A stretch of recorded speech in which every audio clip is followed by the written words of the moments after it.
a farmhouse. Today I'm going to show you how to make this cute herb and flower drying rack from scraps that you probably have laying around.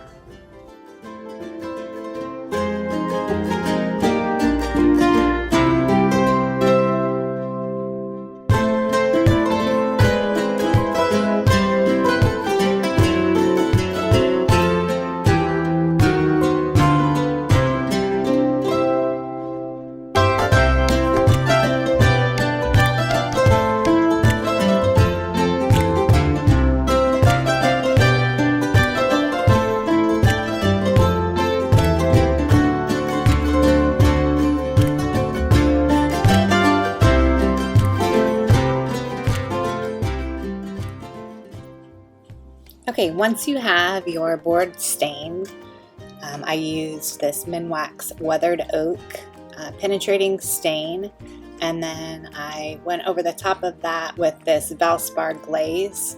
It's a lime wash glaze. I think I got that at Lowe's.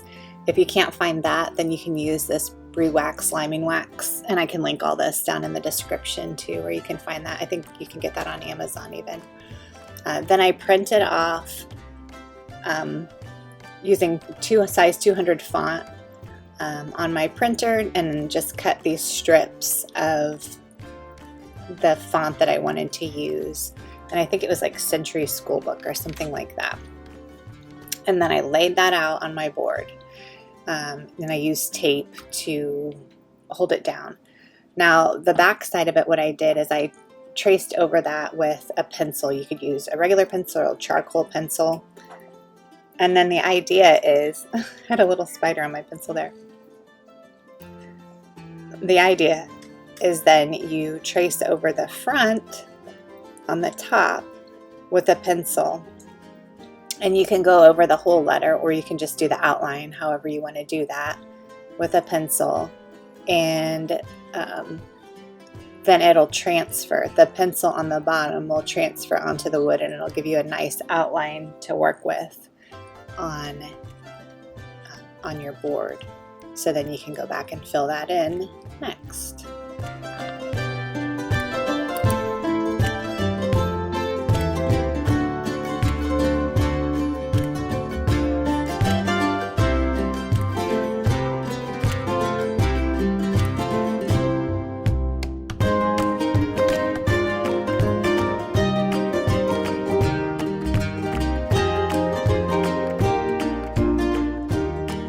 Okay, so you can see here how it'll transfer on, and you can see the outside outline of each of the letters, so that you can go back and color those in now.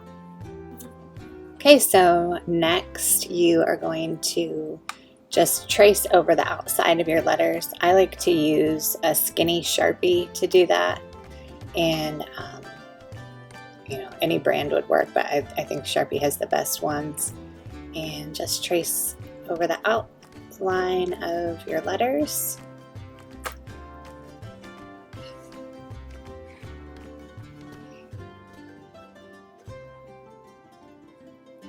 Try to have a steady hand, but if it's not perfect, it's not the end of the world. You're going to sand over and kind of distress this anyway. Then after you do that, you grab a fat Sharpie or a generic brand, which is what I have here, and then just fill in those letters with the fat marker.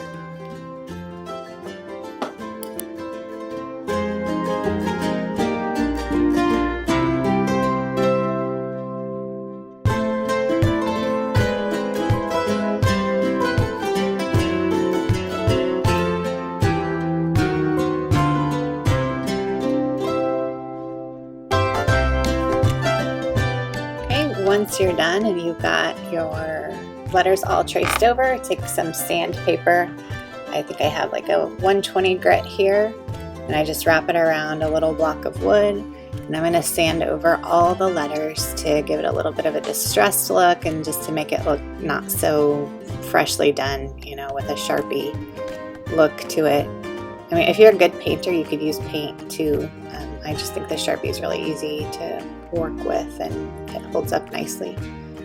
So just sand it until you're happy with the way that looks.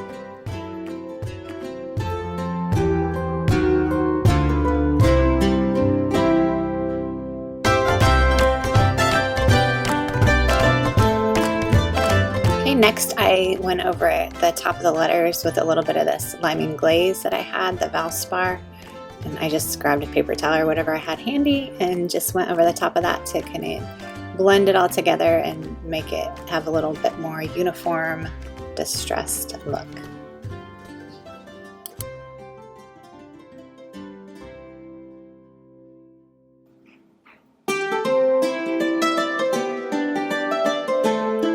Now you want to pre-drill some holes for your little hooks to go. Measure in from the sides however far you want it to go. I actually did this twice because I couldn't get it just the right length, but a little wood filler fixes that.